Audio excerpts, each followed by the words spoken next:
yo eza lokola nde toza na mwasi ozopensele mosu obalaye mais moto moko abebisi relation na bino eza kaka po abima na ye na journée moko mais c'est regrettable moni ce qu'on a regretté nini mais moi s'il fallait comprendre moni na nzete bakosala mbetu bakosala pe cercueil voilà donc faut yeba au lieu peut-être vous allez me son mbetu tout le monde à chaque jour on ka cercueil kaka boy et puis tant basali yo bakundi yo kutu na sama belene linga cercueil zo mona la tête et c'est très dangereux.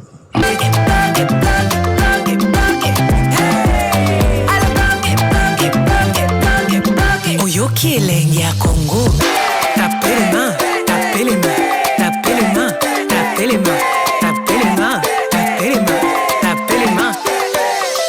Ibukasai katanga tosangana. Congo Central Kinshasa. Vous avez la moisi, vous pensez les mousseaux balaye. Mais mon tour a BBC relation à bino et ça va pas abima na ye na journée moko. Mais c'est regrettable. Moni. Ce qu'on a regretté nini mais moi s'il fallait comprendre moni na nzete bakosala mbetu bakosala pe cercueil voilà donc faut yeba au lieu peut-être vous allez me son mbetu tout le monde à chaque jour on ka cercueil kaka boy et puis tant basali yo bakundi yo kutu na sama belene linga cercueil zo mona la tête autre chose. C'est J'ai vu un autre musicien pour lequel j'ai énormément de respect. Félix Oisé, quoi. Il est allé rendre visite à Jean-Marc Aboud. C'est juste une petite vidéo. Regardez.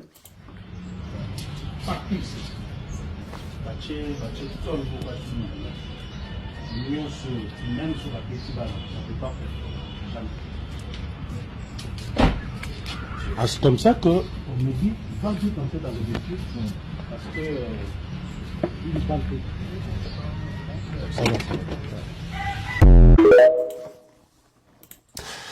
Félix Oisé, quoi, était c'est Jean-Marc Kabound, je crois, il y a 2-3 jours. Monstre d'amour, comme on l'appelle.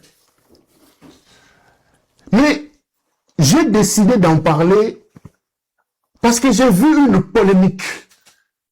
Et j'étais dans une discussion avec quelqu'un, mes caméras là-bas au niveau du pouvoir. On dit comment Félix Oisé, quoi, peut-il aller rendre visite à Jean-Marc Kabound à la veille d'une marche que Kabound organise. Félix Oisé, quoi, était un opposant. Et ils veulent commencer à créer un dossier, Namona Mobali Yabatou, Félix Oisé, quoi, parce que Félix est allé rendre visite à M. Jean-Marc Kabound. Mais les amis, Jean-Marc Kabound est humain. Azana Bandeko, Azana Bafrère. Quand je vérifie dans le couloir chez Jean-Marc Kabound, on me laisse entendre que, Félix Oisé, quoi, est un témoin de Jéhovah, tout le monde le sait, il est dit à la télé d'ailleurs, comme tel, Oisé-quoi ne fait pas la politique, et Félix Oisé-quoi ne peut pas prendre une position politique. Ça, c'est clair. Deuxième chose, Kabound lui-même aussi est un témoin de Jéhovah. Refouadi ou quoi, lui-même c'est un témoin de Jéhovah. Donc, Félix est allé rendre visite à un frère témoin de Jéhovah qu'il connaît. Ce n'est pas parce que Kabound est un opposant qu'il n'a plus d'amis. Ce n'est plus parce que Kabound est un opposant qu'il n'a plus de frères. C'est comme ils ont créé un problème à la princesse Inamizi ici, parce que Inamizi est venu rendre visite à Franck Diongo à l'hôpital. Diongo était malade hospitalisé. Inamizi est venu lui rendre visite à l'hôpital, on lui crée des problèmes. C'est comme on a arrêté mon ami à Kinshasa, un avocat. On l'a amené à la DENIAP. Pourquoi? Parce qu'on a trouvé le numéro de Perron Loira dans son téléphone. Donc, c'est comme si mais la dictature a aussi quelque chose de particulier, c'est la folie. C'est la folie. Personne n'est tombé comme de la pluie. Félix Oisé, quoi, est allé rendre visite à un frère. Ça n'a rien de raisons politiques. Lui-même le dit à la télé qu'il est témoin de Jéhovah en tant que tel. Il ne peut ni prendre position politique, il ne peut pas être politicien. Bokomi kolingi la mwana mobali ya batu, nini bokangaye. Bokomi kolingi la mwana, soki boza makasi, bokanga Corneille Nanga, Ouvira est tombé, Kalemi va tomber, Koluzi va tomber, Lumbashi va tomber, Kolani, Kindu, soki boza makasi, Ngelika, Fiya Paka Juma, et le Moutesi Nyakeru, bokanga Nanga. Bokanga Nanga. Soki boza makasi bokanga Corneille Nanga. Donc, si je veux alerter exprimer mon soutien et mon incompréhension par rapport à ces plans qui sont en train de mettre en place contre M. Félix Oazeko. On veut l'arrêter parce que Félix Oazeko est allé rendre visite à Jean-Marc Abound. Je précise ici la pensée que j'ai obtenue dans le couloir de Jean-Marc Abound. Ils n'ont pas parlé politique. Kabound était dans un meeting au Kanlouka. Il a été attaqué. Il a été blessé. Sa voiture a été saccagée. Félix Oazeko est un témoin de Jéhovah. Kabound est un témoin de Jéhovah. Ils se connaissent dans la vie. Il a rendu une visite de sympathie à un frère qui est malade, qui a été blessé dans un meeting. Et où se trouve le problème? Où se trouve le problème, les amis? Pourquoi aujourd'hui, il faut que la DEMIAP, il faut que l'ANR commence à fomenter une arrestation contre Félix Oazeko? Pardon. Au terme de cette visite, Oazeko n'a pas dit aux Congolais, venez au meeting de Jean-Marc Abound. Au terme de cette visite, Oazeko n'a pas dit, je suis désormais opposant à M. Tshisekedi. Mais c'est quoi le problème? Kabound n'est pas... Kabound a droit d'avoir des amis, a droit d'avoir des frères. Donc, je dénonce ici avec la dernière énergie. Mes caméras sont formelles. L'ANR, la DEMIAP prépare un coup contre Félix Oazeko parce que Félix Oazeko est allé rendre visite à M. Jean-Marc Abound.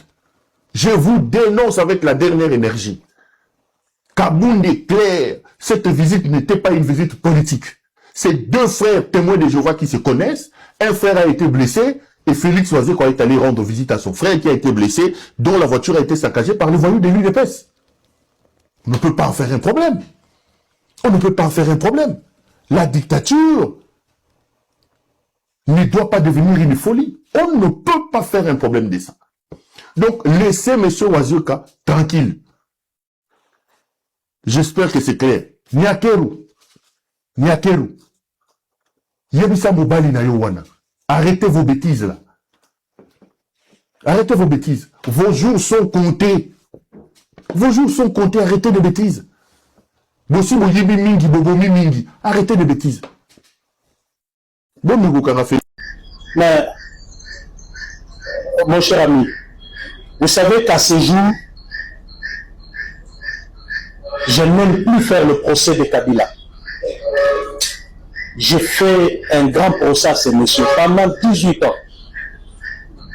Je crois que pour la plupart d'entre vous qui me connaissent ou qui me connaissaient depuis 10 ans, s'il y a un opposant qui a combattu Kabila plus que moi, en tout cas, j'aimerais le connaître aujourd'hui. Je suis parmi les gens qui ont combattu Kabila farouchement.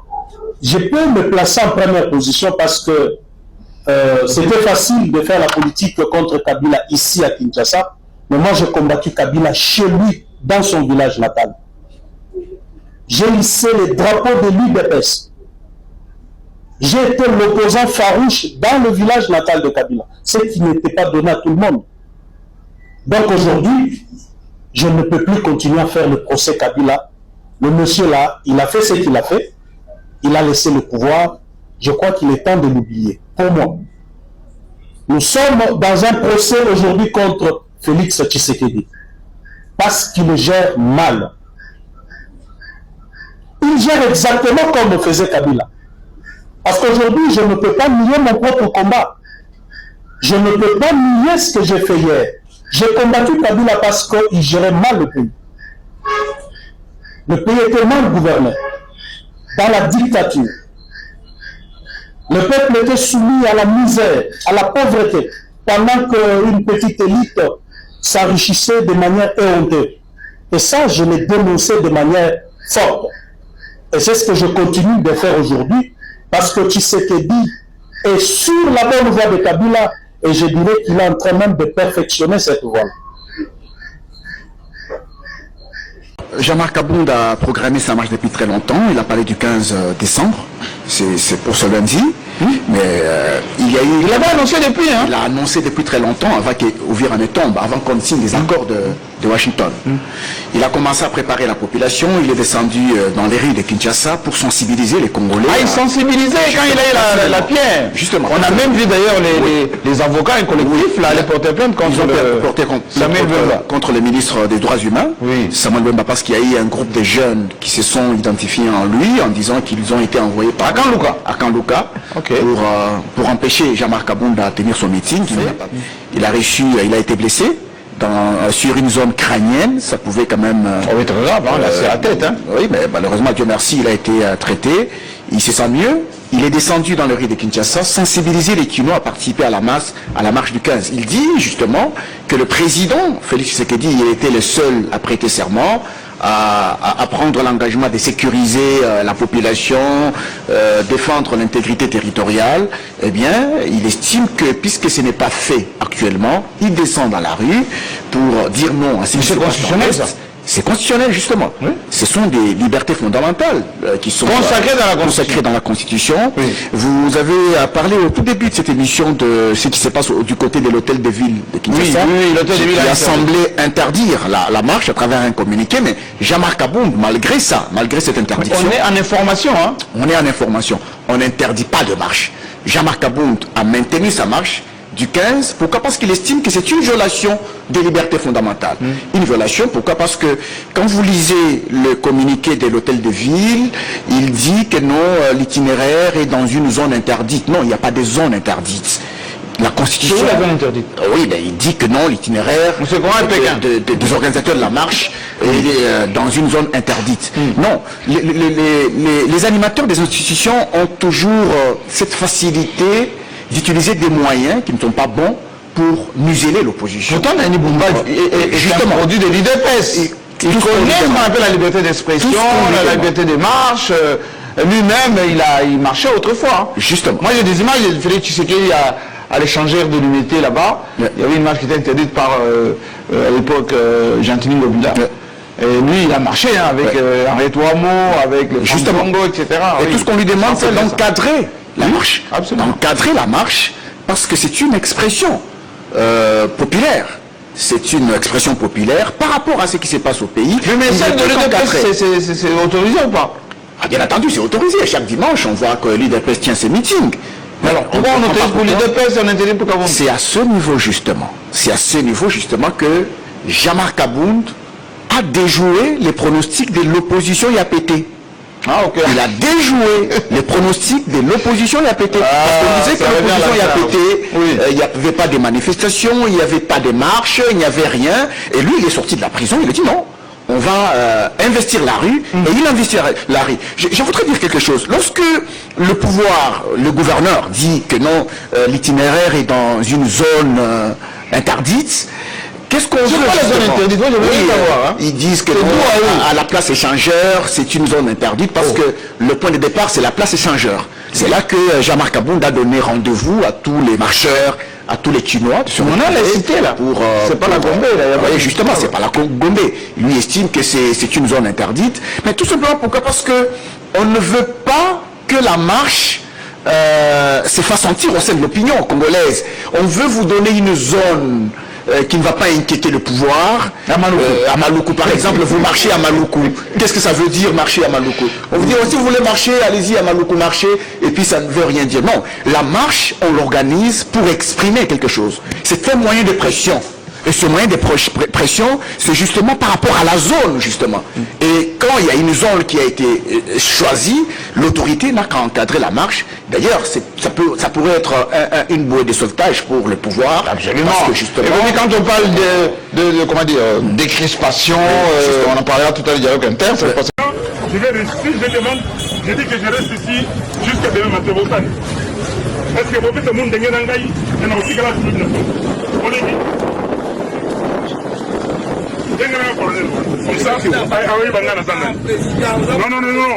S'il vous plaît. Non. Est-ce que le colonel veut que tu gazes Nangaï, que nous en apporte ou tu le dis?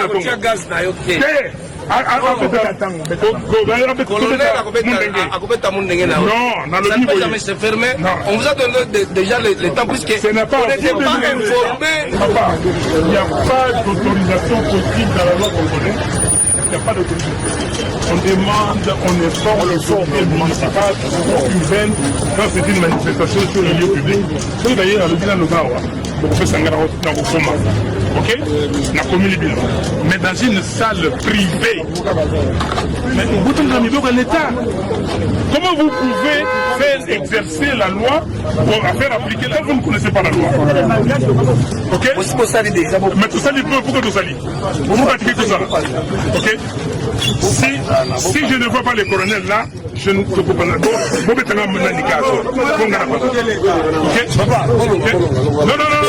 S'il vous plaît, monsieur.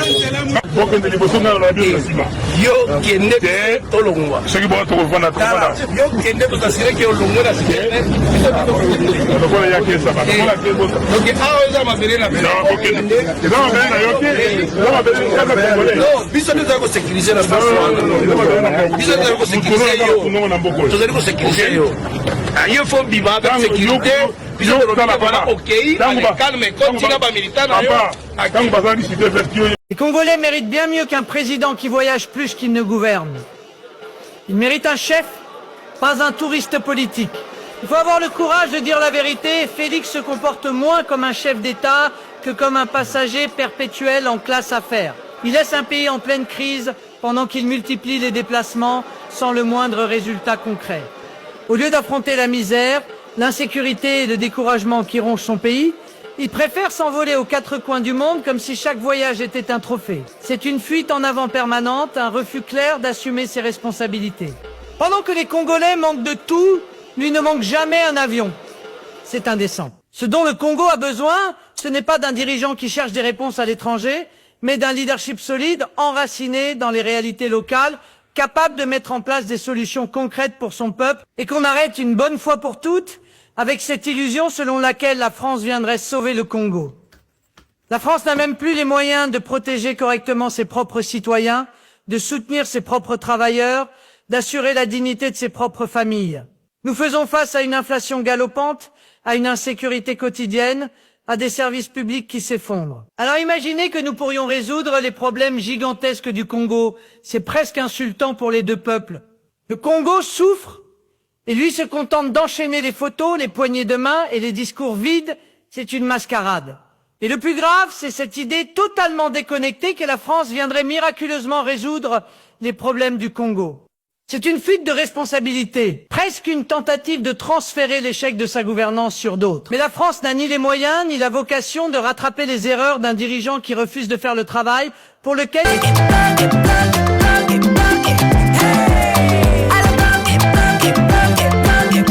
Oyoki elenge ya Congo.